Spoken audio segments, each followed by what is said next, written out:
we're going to focus today on how we introduce ourselves at these events or others more casual. How many of us are going to things like the business after hours or the business before hours? You know how you kind of wander around and say, hi, I'm Catherine, I'm a speaker, I'm a coach, and you watch somebody's eyes glaze over? Right. So we're going to do glaze prevention this morning. So when you introduce yourself, what you really want to talk about, oddly, is not you. I know that sounds counterintuitive, but you really want to talk about your clients. Right? So I've been thinking of this as an instant introduction, meaning it's a sentence or two, three at the most. It's quick, it's snappy, and it gets somebody's attention. And so you do that by talking about who you serve and what you do for them. So the best kind of introduction is not a label, like I'm a coach, I'm a financial advisor, I'm an attorney, I'm a dentist, I'm a whatever. Those words kind of stop the conversation in its tracks, partly because everybody knows what a coach, a financial advisor, a dentist do, right? So there's really no place to go with it. So instead, we talk about who we serve and what we do for them. So we're going to practice on that, and how we're going to do this, just for format, is break up into really small groups and probably just stay right where we are just for the sake of time. So you'll get with 2 or 3 or 4 people in a little cluster and work together and come up with your introduction. Then we'll come back together and do the introductions. Does that make sense? And the reason we're doing it that way with a group is because it really helps to have somebody to talk to. I heard this phrase, it's hard to read the bottle it's hard to read the label from inside the bottle. Yeah. Does anybody else besides me have a hard time articulating what we do for people? All the time, right? I mean, and it seems like it should be obvious because I do it every day. And yet, when I'm called on to explain it like that, I'm fumbling around. Well, I think so. We're going to help each other refine the message. So, does anybody have thoughts about how we do this introduction thing, or is this making sense to you? This idea that we talk about the client and then what we do for them. Yeah.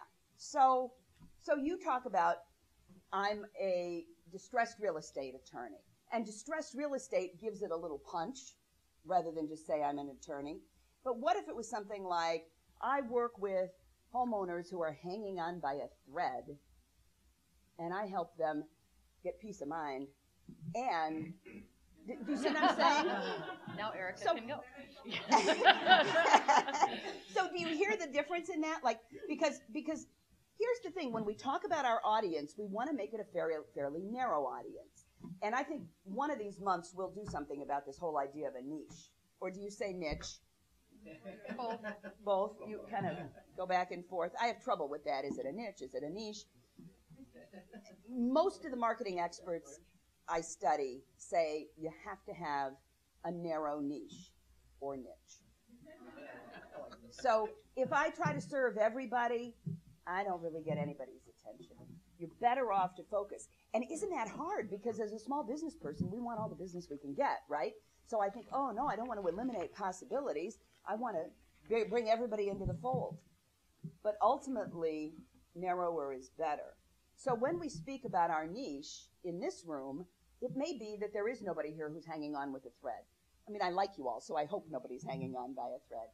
But chances are pretty good that we know somebody who's in that situation.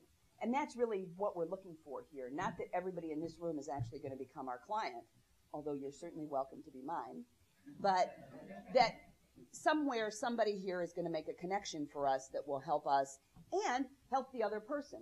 So they're going to really do a favor for somebody who's hanging on by a thread by giving them your card, giving them your number, introducing them to you. So does that make sense? How many of us here are financial advisors? 4? Am I counted 5? I was guessing that there would be like half a dozen financial advisors, which makes it challenging for you guys, doesn't it? So part of the challenge is how do you distinguish yourself? And it might be by this niche idea. So it might be that... Become a girl. Oh, that's good. I like that.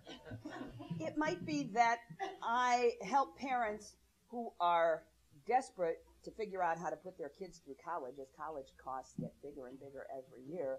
And I help them plan so that they can relax about that and know that their future is taken care of, right? So you've picked out who do you serve and what's the result they get. That's a really important piece. So we're not talking about our process. You know, I coach people and I help them do this and this. I've been working with a speaker coach who has insisted that everything I talk about, when I talk about my speaking coaching, it has to be about getting people more business. Because ultimately, what do small business people care about? More business. So I had been saying things like, I can help you get comfortable and confident in front of an audience. And that's nice. And would we all like to be comfortable and confident? Probably. Are we driven to spend money and time to get comfortable and confident? Probably not. Right? So that's a weak message for me. So what I've come to now, and I'm going to be trying this out, you guys can give me some feedback too, is I help small business people get more business by getting more magnetic. So now the focus is really on the business. Why do you want to be magnetic? Why do you want to have oomph in front of a room? Because you want to attract business. Make sense? And how do you like that? Yeah, is it all right? I'm still working on it, but so I'm looking forward to today. One of the things I love about this group is that we have become not just a networking group, like we're not a networking group in the sense that people pass around cards and all of that jazz. And they better not. And that's right, they better not. We do have, I should have said this at the beginning, there's a counter over there if you want to put collateral up or something. But what we try to do here is cultivate relationships that go a little deeper and learn together and be a study group for each other. Because one of the things, for me, how many of us in this room work alone? Yeah, I was going to guess more than half of us, for sure. And the rest of us who have a staff or an office or colleagues probably don't have many. So it's nice to have people in this group to bounce ideas off of, to get feedback from, to get support from. So we kind of become each other's colleagues in a way. Even when we're competitors, we're still colleagues, which is a great thing. Linda has some paper back there. Linda, would you pass that around? So in case you don't have something to write on, you might want to jot down some notes. You can just start it around in each direction, and people just take a piece.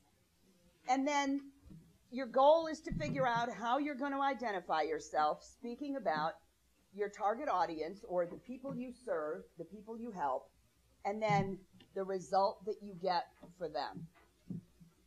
And you can think about this as, a couple of sentences. We're going to, obviously, because it's such a big group, when we start actually going around doing introductions, they're going to have to be short and snappy. But we find ourselves in that situation all the time, don't we? Where you can sense that people are moving quickly and you have a short amount of time to capture their attention. And don't we just know that attention spans are getting shorter anyway, just in general, right? If it doesn't happen for me in like 5 seconds, I've lost interest. I'm on to the next thing. Thank you to the cyber culture for that. Jim, yeah. How does that work with, like, a lot of the stuff we've talked about, and not just you, but it's saying people's names right up, a couple times. How does that work with... Saying people's name. Well, wait, you guys, Tom's trying to ask a question. Well, one of the ways I've been taught some memory classes is that you introduce yourself, you make sure you try to say that person's name 3 times to get that grip on it. Would you do that before you go into your tagline of what you do? I don't know. It would depend on the situation completely. Yeah, I think that's a real, I think what we're looking for is the meat of an introduction that we would then dress up differently. So if I'm standing up in front of a group, I might say it one way. If I'm saying it one-on-one, I might say it a different way that would be a little more conversational. But we're looking for words. And one last thing I want to say is we want to punch it up a little bit. So one of the things I noticed, I asked some Facebook friends to describe what they do in a sentence or two. And they said things like, I'm the executive director of an adoption agency. Okay. Now, I happen to know that this woman is fascinating. But does that fascinate me? Not very much. Does it make me want to know more? Not really. So we're looking for language that spices it up, that makes it a little bit more engaging. So I went from saying I help people be confident and comfortable to be magnetic. Does that make sense? So that's what you're going to help each other with. getting language that really pops so that you capture people's attention. Cool? All right, so let's take just 10 minutes and just cluster around in whatever kind of grouping makes sense for you and work together, and then we'll come back and do the introductions. I'll ask you to stand up in your spot when it's your turn. Keep it short and snappy. I think we'll have time, if everybody really does a sentence or two, 3 at the most, for a little bit of feedback. Are we all open to that? Do we? Yeah, so we can feel like we're among friends. And if you notice something about somebody's introduction and we don't have the opportunity to cover it here, that's a perfect way to start a conversation after this meeting. Hey, I was interested in what you said.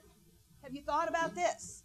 Right? Because that's a way we can help each other even beyond the time frame for this gathering.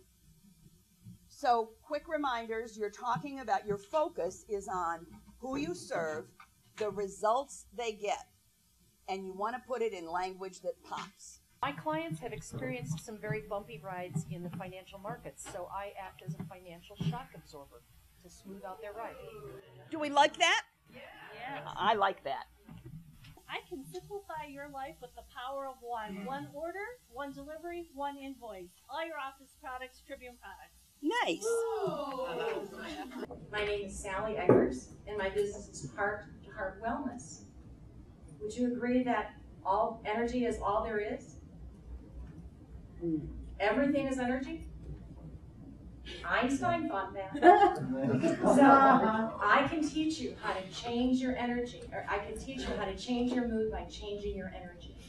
I move blocked, imbalanced, or disorganized energy in and around your body that can cause disease and pain.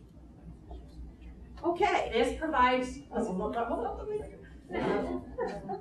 this puts the body in the best condition to heal. Okay. And thrive. All right. Okay, let's, how do we feel about that? Too scientific.